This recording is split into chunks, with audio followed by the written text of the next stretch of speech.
à présent, mesdames et messieurs, nous arrivons à notre débat principal d'aujourd'hui, la promotion du tourisme culturel en Égypte. Le ministre du Tourisme et des Antiquités, Dr Khaled Al-Alami, a tenu une réunion approfondie pour discuter des moyens de soutenir et de promouvoir le tourisme culturel en Égypte et de stimuler davantage le tourisme. Les participants à la réunion ont également discuté de la proposition de créer des permis de visiteurs plutôt combinés pour les différents sites archéologiques, pour les croisières touristiques sur le Nil telles que Cairo Pass ou Luxor Pass. Et pour mieux aborder ce sujet, mesdames et messieurs, nous avons le plaisir d'accueillir au bout du fil M. Antoine Youssef Bourdali, qui est guide touristique et expert en tourisme. Bonjour, monsieur Youssef. Bonjour, comment Alors, premièrement, comment voyez-vous cette conférence de presse et la promotion actuelle du tourisme égyptien? Eh bien, actuellement, la situation égyptienne, elle est très bonne pour vraiment bouger une vague de publicité qui soit très efficace pour le moment. On est au début de cette saison du tourisme culturel qui commence en général en mois de septembre. Je pense que le monde est très bien préparé pour faire ce type de voyage. Il y a une envie de venir en Égypte qui a été arrêtée pendant 2 ans à cause du coronavirus. Oui. Et maintenant, c'est le moment d'ouvrir les portes, d'accueillir, surtout qu'on a une très belle image. Un pays qui bouge beaucoup, beaucoup de projets archéologiques, beaucoup de découvertes, des nouveaux musées, avec quoi on a fait la publicité vraiment comme il faut. Oui. Donc, espérons que tout va bien et cueillons un peu les fruits de ce travail qui a été très bien fait pendant 2 ans.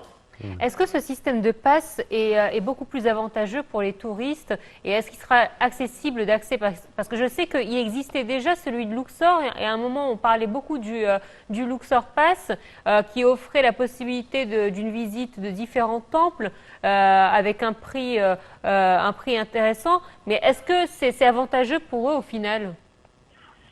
Je pense que c'est très avantageux parce que vous savez qu'on a un nombre infini de monuments. Oui. Et souvent le touriste, je parle du tourisme individuel, bien sûr, quand ils sont en groupe avec des agences de voyage, là c'est organisé, on sait ce qu'on va visiter, et puis voilà, ils sont pris en charge. Mais surtout pour le tourisme individuel, quand ils vont par exemple sur la rive ouest de Luxor, entre la vallée des rois, la vallée des nobles, et puis il y a des fois dans la même vallée des tombeaux qui ont des tickets spéciaux, d'autres non. Le touriste, il ne sait pas trop quoi acheter comme ticket, selon le temps, est-ce qu'il aura le temps de visiter ça ou ça, etc. Mais je pense que le pass, ça va lui donner beaucoup plus de liberté sur le site, de prendre ce qu'il a envie. Il a un pass, il passe partout. Ça lui permet de voir beaucoup plus de choses sans perdre beaucoup de temps à acheter un ticket chaque fois, etc. Et puis c'est beaucoup plus avantageux, bien sûr, vu le nombre de sites que visite le touriste culturel, le touriste qui vient pour le culturel en Égypte. À la finale, ça s'accumule, les prix des tickets, ça devient quand même un peu beaucoup, peut-être. Donc ça sera beaucoup plus avantageux, je pense, oui. Et sachant que ces dernières années, on a vu qu'à travers le monde, le touriste à sac à dos, celui à backpack, s'est beaucoup développé. On a de plus en plus de personnes qui partent en nomade, s'aventurer dans un pays. Et effectivement, ce pass pourrait les aider à suivre cette tendance. Ça, c'est vrai. Et puis, ce type de tourisme en Égypte, il n'était pas très répandu quand même. C'est vrai. Que maintenant, de plus en plus, parce que le problème, c'est le problème d'organisation. Donc, les gens, pour visiter un pays comme l'Égypte autrefois, ils préféraient partir avec une agence de voyage qui n'ait pas de surprise, qui soit sûre de leur réservation, de la qualité du guide, de l'équilibre du programme. Et puis, il faut dire qu'on n'avait pas du tout une infrastructure qui permet au tourisme individuel de faire son voyage de façon très efficace. Et d'un point de vue sécuritaire aussi. Maintenant, dans le monde, il y a des nouveaux moyens, des nouveaux moyens qui encouragent beaucoup le tourisme individuel. C'est-à-dire on réserve l'hôtel, la croisière à travers des sites tout de suite directement. On peut se déplacer avec Uber, avec je sais pas quoi, on peut réserver un guide, on peut tout faire nous-mêmes sans vraiment avoir besoin d'une agence de voyage. Et ça, c'est un tourisme qui est très important pour le pays, parce que c'est le tourisme qui occupe les petits hôtels, qui va visiter les lieux qui sont hors des sentiers battus, etc. Oui. Monsieur Antoine, si on parle également des grandes villes touristiques de par le monde entier, on trouve un bus touristique là-dedans avec des stations de renommée, des monuments historiques qu'ils visitent, avec une petite guidance entre les stations avec l'écouteur. Il y a plein d'activités qui sont reliées à ce bus touristique. Est-ce qu'on peut s'attendre à trouver un tel projet ici, par exemple, à commencer par la ville de Luxor? Peut-être Luxor n'est pas vraiment le bon exemple pour ce type de choses, parce que Luxor, les sites, ce sont des temples, il faut les visiter de l'intérieur, ou puis des tombeaux qu'on ne voit rien de l'extérieur. Mais ça, c'est quand même, ça a toujours été l'idée, au Caire et à Alexandrie, les grandes villes. C'est de faire un Cairo by night, ça existe, hein, il y a des agences qui le font. Ou Alexandrie by night, ou un tour d'Alexandrie, ou du Caire. C'était pas très... ça fonctionnait pas très bien, mais maintenant, comme il y a une nouvelle capitale en train de se créer, et comme on est en train de remettre en valeur la capitale, le Caire, on est en train de restaurer tout le côté historique en bâtiments, en immeubles, en place de cette ville, je pense, oui, on va arriver à ça très rapidement et ça sera quand même une très belle excursion. Le Caire, c'est une magnifique ville, il a fallu la mettre en valeur. C'est ce qui se passe en ce moment. La même chose à Alexandrie. Et puis voilà, je m'en suis, on va arriver à ça à travers des arrêts dans les hôtels, prendre des clients ou dans des stations fixes et puis faire le tour avec un guide qui explique l'historique des quartiers, des bâtiments, des immeubles, des monuments. Et puis voilà. Alors, l'Égypte va participer à l'Expo 2021 de Dubaï qui va se tenir le mois prochain. Ça va durer 6 mois. En quoi ces expositions aident notre tourisme? Ça aide beaucoup notre tourisme, parce qu'il ne faut pas oublier qu'un grand pourcentage quand même de nos touristes, c'est souvent, on oublie, on ne parle pas beaucoup, c'est des touristes arabes. Les touristes arabes, on dit arabes, ça veut dire surtout ceux qui viennent des pays du Golfe, de l'Arabie Saoudite, etc. Ça représente un grand pourcentage de notre tourisme. Ça représente le plus grand part de revenus touristiques, plus que le culturel et le balnéaire. L'Égypte est connue pour ça, c'est le rêve de tous les habitants, la majorité des habitants du monde arabe d'aller au Caire, d'aller en Égypte. Et c'est un tourisme qui est quand même un tourisme qui est un tourisme de long séjour, parce qu'il ne vient pas passer qu'à 5 jours, ils partent, donc des fois ils peuvent rester 3 semaines, 1 mois. C'est un tourisme qui fonctionne l'été surtout, qui est une saison creuse pour le tourisme culturel européen occidental vu la chaleur. Donc ça occupe bien les hôtels du Caire et d'Alexandrie et tout ça pendant les mois d'été. C'est un tourisme qui dépense très bien. Et puis en plus de tout ça, et ça c'est le côté sur quoi il faut qu'on travaille beaucoup en Égypte, et ça c'était mon envie depuis toujours, il faut qu'on travaille sur le tourisme, le culturel contemporain. C'est vrai. Et ça, le tourisme arabe, c'est ça qui fait bouger ce parc de tourisme. C'est d'aller au cinéma, assister à des scènes de théâtre, aller à l'opéra, faire du shopping dans les grands centres commerciaux. C'est un peu vivre comme les Égyptiens, mais dans un côté touristique. Mais c'est vrai que je me rappelle qu'il y avait, pendant le mois d'été par exemple, c'était vraiment la saison des grandes pièces de théâtre. Je pense à Adélimem, la rue des Pyramides était bloquée à cause de lui, parce que les Arabes faisaient la queue justement pour pouvoir réserver leurs billets et pour pouvoir assister au spectacle. Aujourd'hui, malheureusement, nous n'avons plus ça. Comment faire pour faire revenir ce genre de tourisme? Exactement. Regardez, dans les dernières années, surtout un peu avant 2011, mais surtout après 2011, quand l'Égypte n'était pas très...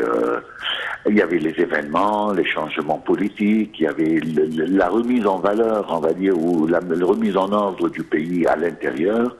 On a perdu beaucoup de ce tourisme qui revient depuis 2 ans d'une façon quand même importante. Mais vous avez raison, c'est ça. Les saisons de théâtre, c'était l'été, et la grande clientèle, c'était les touristes arabes. Et je ne veux pas choquer un voyage aussi, pour venir voir Adel Imam en réalité sur scène, ou aller voir Samir Hanem, ou etc. Exactement. Les spectacles, il faut venir assister à un spectacle, un concert pour Amr Diab ou pour tous les grands. Bon, c'est vrai que maintenant, tous ceux-ci, ils vont faire un peu de spectacle là-bas chez eux, mais ça, c'est pas la même chose d'assister à une scène de théâtre au Caire avec le public égyptien en plein Caire, c'est autre chose. D'un autre côté, il y avait aussi les cabarets, tout ça. Ben, c'est ce que j'allais vous dire, justement. On a connu un peu de concurrence dans les années qu'on a été un peu en recul. Il y a le Liban, la Turquie qui ont un peu pris beaucoup de ces touristes, mais maintenant il est temps de retrouver notre clientèle, si on peut dire ça de façon marketing. C'est ce que j'allais vous dire. Nous avons aussi le côté artistique au niveau de la danse. J'ai l'impression qu'on a eu un mauvais goût qui s'est installé en Égypte. C'est la danse qui a toujours représenté un de nos arts en Égypte avec la danse orientale. Samia Gamel qui a toujours brillé par son talent à l'étranger. Aujourd'hui, malheureusement, on a un mauvais goût qui s'est installé et cet art qui nous tenait à cœur et qui nous faisait notre fierté un petit peu, puisque dans le cinéma égyptien, on le reliait souvent à ces très belles danses. Aujourd'hui, malheureusement, on n'a pas ces spectacles élégants que les gens payaient justement pour aller observer. Regardez, à mon avis, tout est parallèle. Quand il y a la décadence dans l'ensemble, on la sent dans tous les domaines. Il faut dire que quand il y a des perturbations dans le pays, bien sûr, la production du cinéma, elle détériore, la musique, l'art, etc. Mais bon, ça c'est des petites maladies qui durent quelques années, et puis tout de suite l'Égypte s'auto-restaure, si je peux dire ça, et puis voilà, je pense que ça va revenir comme le théâtre. Cette année, c'est la première fois depuis des années où on voit plusieurs scènes de théâtre avec des grands artistes dans beaucoup d'endroits.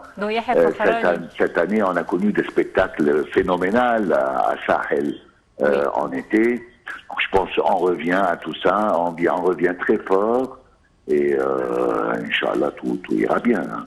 Oui. Sur Antoun, si on parle de tourisme culturel, on parle également de cinéma, on parle du Caire étant le Hollywood de l'Orient des années 40, 50, 60 et même jusqu'à 90. Est-ce qu'il y a des projets où il y a une espérance de voir des musées de cinéma se développer avec les anciens studios, par exemple, les anciens endroits où a été tourné plusieurs anciens films des grands stars égyptiens, d'anciens palais, par exemple, dans lesquels a été tourné tel ou tel film? Alors ça, c'est un très très grand sujet, ce que vous êtes en train d'aboutir. C'est un grand projet, et vous savez que depuis 1994, donc ça fait quoi, 25 ans presque, 94, j'ai vu donc des journalistes donc dans le domaine du cinéma qui viennent de France et d'Europe, et ils rêvaient de voir un tel projet en Égypte. Depuis 25 ans, où cette idée existe, mais personne ne l'adopte. Les anciens studios, malheureusement, il y en a quelques-uns qui ont disparu, comme Nassipian, etc. Ouais. Il y a des studios, le plus important, Studio Misr, qui a été privatisé, et le côté ancien, je ne sais pas s'ils l'ont gardé, je ne sais pas. Mais c'est vrai que tous les locaux dans lesquels il y a les grands films classiques qui ont été tournés, ils existent encore, les palais. Et je peux vous dire que ce n'est pas seulement les films égyptiens. Vous serez étonnés quand vous saurez que des grands films mondiaux, italiens et américains, le montage et le mixage de ces films se faisaient en Égypte. On était beaucoup plus développé dans ce domaine, plus que l'Italie et les États-Unis, et beaucoup de scènes de grands films qui font partie du classique du cinéma mondial. C'est des scènes qui ont été tournées dans les mêmes lieux où nos films classiques étaient tournés au Caire. Je parle des palais, je parle des jardins. Vous savez, il y a un lieu qui est une allée avec des arbres d'eucalyptus. On le voit dans beaucoup de films égyptiens anciens. On le voit dans beaucoup de films italiens et américains. Il était tourné au même endroit. Ça, c'est vraiment un sujet où il faut que quelqu'un l'adopte. Le gouvernement aussi fait part. Et il y a du travail à faire là-dedans. Mais c'est vrai qu'on a des trésors dans ce domaine. Super. Monsieur Antoine Bourdelle, merci à vous d'avoir été des nôtres ce matin dans notre programme Bonjour Égypte. Voilà, c'est ainsi donc que prend fin cette édition. Nous sommes avec vous, restons avec vous en direct car une retransmission donc est prévue d'une séance des ministres des Affaires étrangères des pays arabes qui se tient à la Ligue arabe actuellement. Sous peu, mais vraiment sous très peu, nous allons devoir rendre l'antenne avec notre collègue Hoda Ismail qui sera chargé de la transmission en langue française, de l'interprétation en langue française. Donc ça va se faire sous très peu.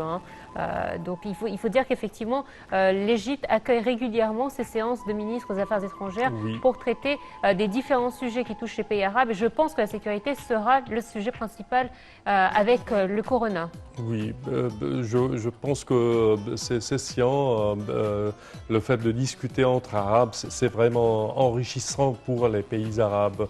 Ça donne plus de confiance, plus de persévérance pour essayer de résoudre les conflits actuels dans la région.